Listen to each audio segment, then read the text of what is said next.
before we get to the next question, you gave a talk one time and you were talking about how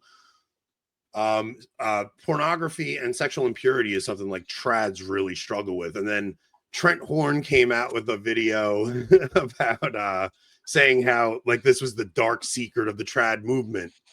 And I'm like, I was so mad at him when he did that because I'm saying like, yeah, I do think that definitely is a thing in the trad movement that men are struggling with. And I think when you were talking about it, you were basically like convicting your own, right? Like talking amongst your own. And it's like, we got to make sure I worry about my own.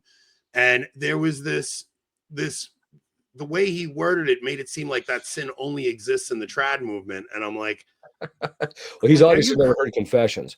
In fact, in having heard new right, hearing confessions of new right people, even though I always give the old right formula, hearing new right people and old right formula, you hear it both. But my point was to point out is that the trads suffer from this. It's not something that's just isolated to them, but the new right people suffer from it. The other thing is too is that trads actually confess it. That's what I A lot of the new right people don't think it's that big of a sin, or they're even told by priests, "Oh, it's not a big deal. Don't worry about it." Right, and so they don't even confess it.